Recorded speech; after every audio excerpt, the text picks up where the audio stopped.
Bine v-am găsit, dragii mei din Zodia Gemeni, oriunde v-ați afla.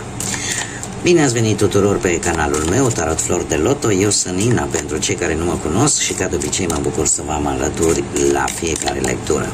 Azi voi face o lectură pentru o perioadă limitată de timp, mai precis începând cu data de 25 iulie până pe 31 iulie. Așa că, dragilor, toți cei care aveți Soarele, Luna, Venus, Ascendentul sau oricare alt aspect astral important pentru voi din harta voastră natală și care are legătură cu Zodia Gemeni, atunci această lectură este de asemenea și pentru voi. Ca de fiecare dată vă readuc aminte că este totuși o lectură generală, așa că vă rog să luați decât acele mesaje care rezonează cu voi, iar restul lăsați-le să zboare în univers, pentru că sigur sunt pentru alte energii care într-o mai mică sau mai mare măsură au o legătură cu Zodia Gemeni. Așa că, dragilor, haideți să vedem cu ce vine acest final de iulie pentru voi, dragilor din Gemeni, sau cu legături importante cu această zodie. Tocmai ce pe 7 iulie a intrat Uranus în zodia voastră. Uranus, rebelul, planeta rebelă. Da? Așa că va trebui să vă eliberați de multe restricții. Bun. Haideți să vedem. Ceva negativ, dragilor.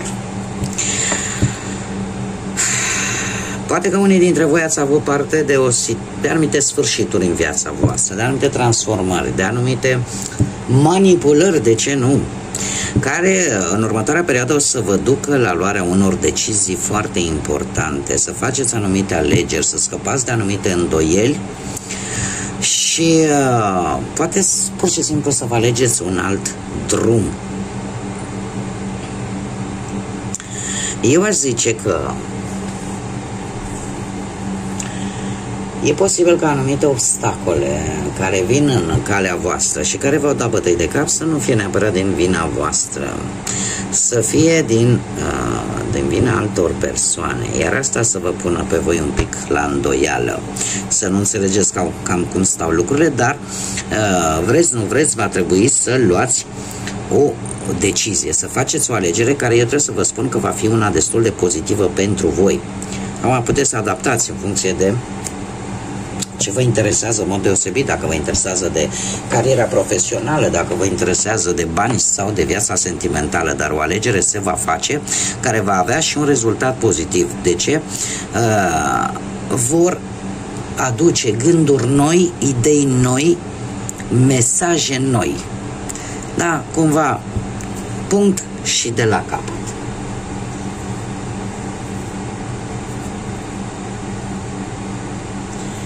E posibil, nu știu, aș zice că orică veți cunoaște pe cineva nou, dacă vorbim de planul sentimental, care vă va schimba viziunea, perspectiva,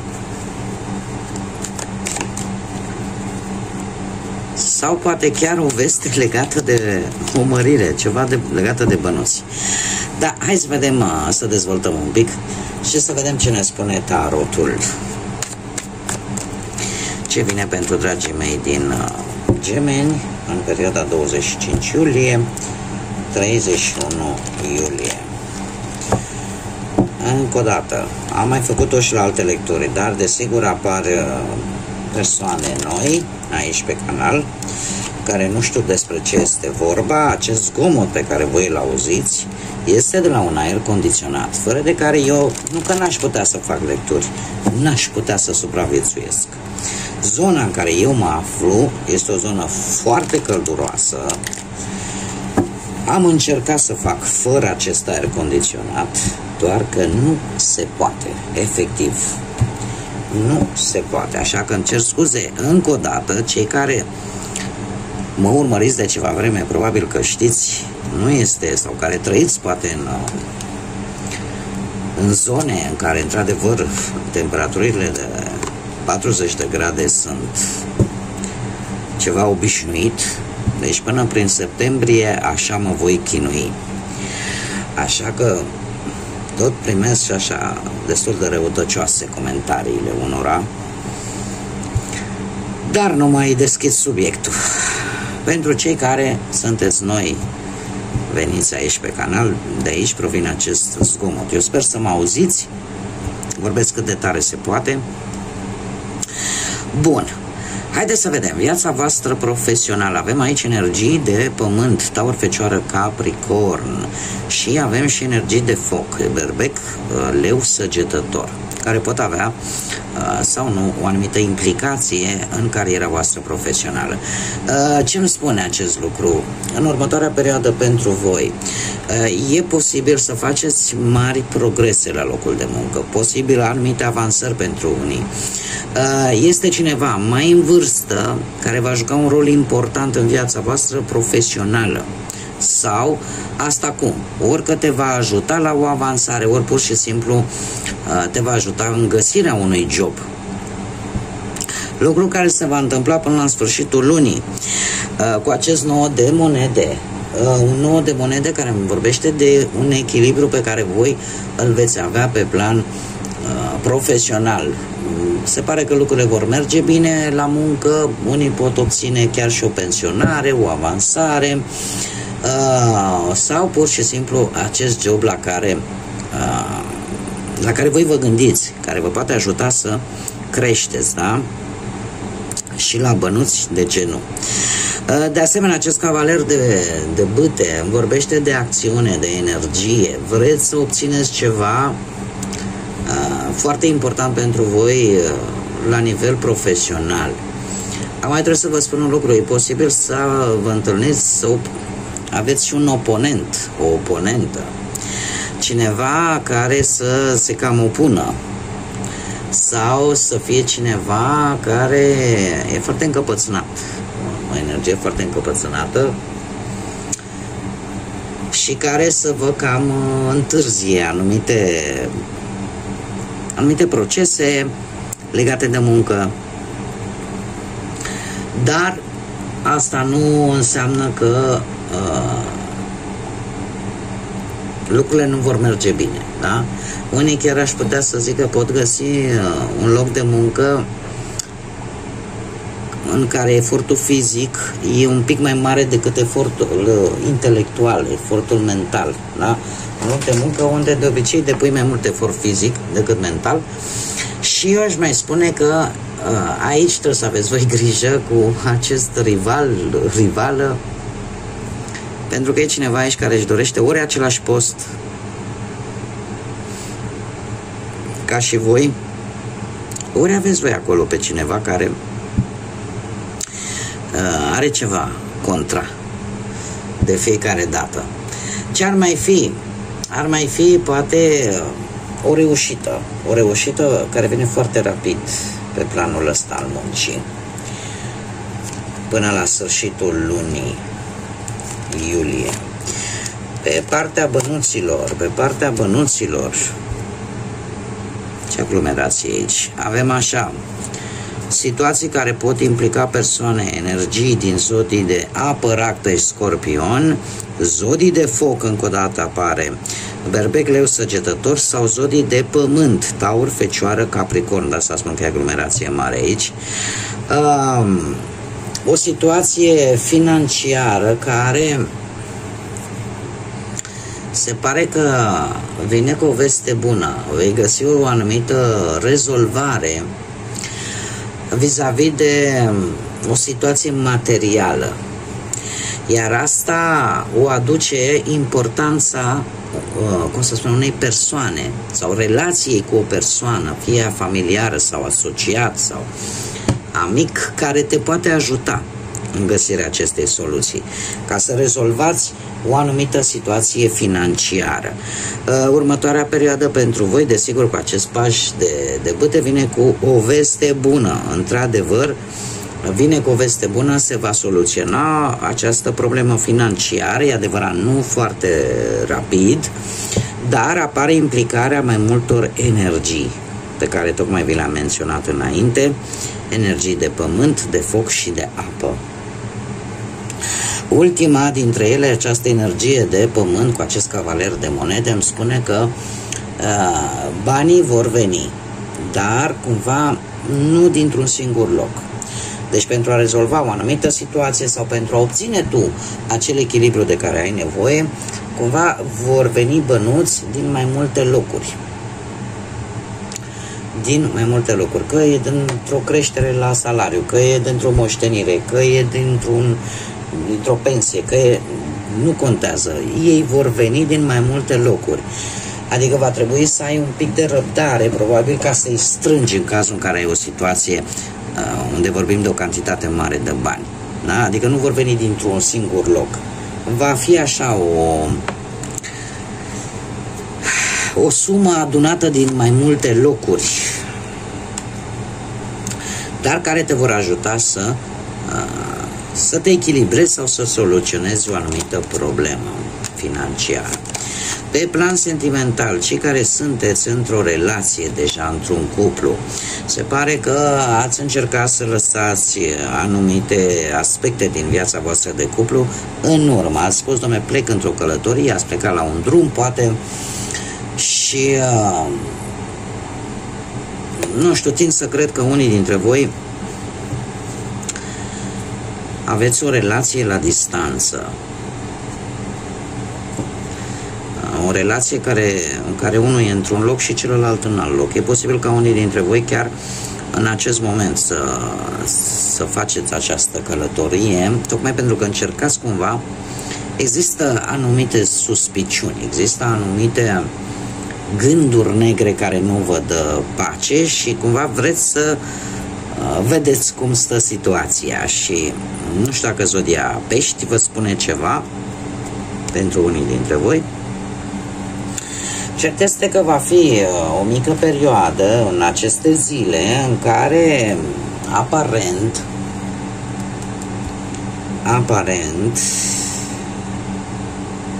știți cum e, că zicem, doamne, hai, lasă că poate că nu o fi așa cum gândesc eu, da? Încercați să lăsați gândurile astea cumva în urmă, doar că dragostea asta la distanță vine și ea cu riscurile ei.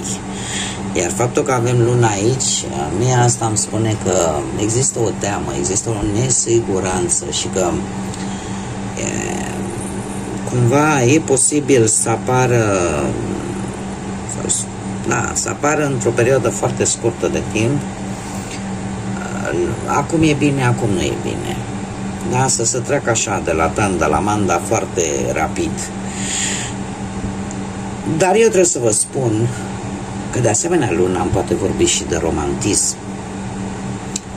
Pentru că asta nu înseamnă că nu există dragoste. Asta înseamnă că există ceva. E într-adevăr o mică problemă aici care trebuie rezolvată în relația voastră. E ceva care poate nu se discută, nu se spune. Și nu știu, orică cineva nu e foarte hotărât sau nu știe exact ce vrea în această perioadă, e ușoară ceață așa în relația voastră, dar lucrurile se vor rezolva, pentru că am un as de cupe care mie îmi spune că totuși, tocmai pentru că există sentimente, există și reînnoire de sentimente, da? E ca și cum ai zice, hai, dom'le, să o luăm de la început. E o renaștere așa de sentimente în viața voastră și asta vine în urma unei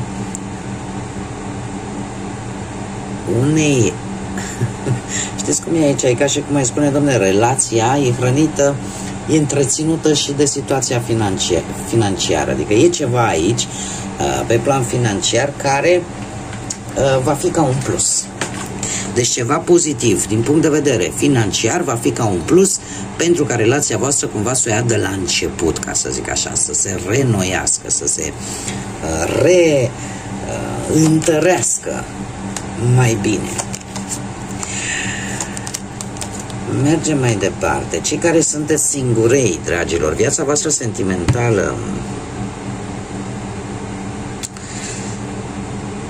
este una în care țineți prea mult în voi. Există multe trăiri.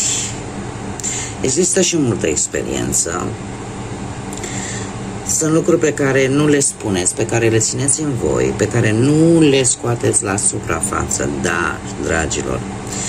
Și în următoarea perioadă, aceste lucruri pe care voi le interiorizați, le țineți în interiorul vostru, paradoxal, face ca voi să fiți foarte misterioși și să emanați un magnetism aparte. Doar că în următoarea perioadă cineva va vrea să vă abordeze, va vrea să vă cunoască, poate, și pe care o veți ignora. De ce? Pentru că încă există lacrimi, încă există răni în sufletul vostru pe care încă nu le-ați vindecat. Există o pierdere pentru voi, de moment cel puțin ireparabilă, cu toate că se poate repara, da? Orică s-a întâmplat ceva foarte recent, orică încă nu vă considerați voi pregătiți pentru noi relații, noi propuneri, voi încă sunteți și veți fi și în următoarea perioadă cu acest 4 de cupe, într-o perioadă în care vă gândiți tare mult și încercați cumva să vă eliberați de ceva din trecutul vostru, de o pierdere din trecutul vostru, mai bine zis. Și chiar și până la sfârșitul lui iulie încă nu veți reuși să treceți peste. Dar vom vedea ce ne spune și august, când va fi momentul, da? Să facem lecturile pentru august. Dar se pare că și sfârșitul acesta de lună pe voi, dragilor singurei, încă vă ține agățați ceva din trecutul vostru, o durere, o pierdere. Haideți să vedem ce mesaj am pentru dragii mei din Gemeni în perioada 25-31 iulie. Un mesaj, te rog. O propunere. Și avem 27 sau 9 ca și cifre, care îmi vorbește de închidere de etape din viața voastră. Și apare această necesitate acută la unii dintre voi, da, la cei care se regăsesc, că am mai primit un mesaj, a făcut o mică paranteză de la cineva și a zis: cum adică nu e pentru toată lumea? Dragilor, e pentru toată lumea, dar fiecare trebuie să adapteze. E o lectură generală, dar mă rog, închid paranteza. Mi-a venit acum să spun acest lucru. În fine, este vorba de o propunere importantă pentru voi, dragilor, că poate să fie în dragoste, că poate să fie în afaceri.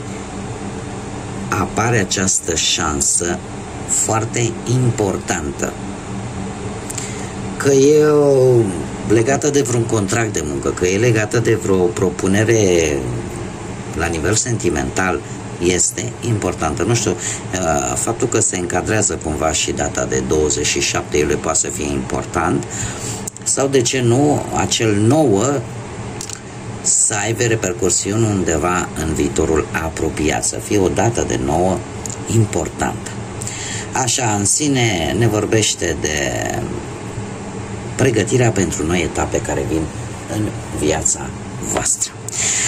Bun, dragilor, cam atât am avut pentru voi. Mulțumesc tuturor pentru atenție. De asemenea, mulțumesc ca de fiecare dată tuturor celor care sprijină dezvoltarea acestui canal prin intermediul like-urilor, distribuirilor și comentariilor voastre, așa că mii de mulțumiri tuturor și de asemenea bun venit tuturor celor noi abonați ai acestui canal.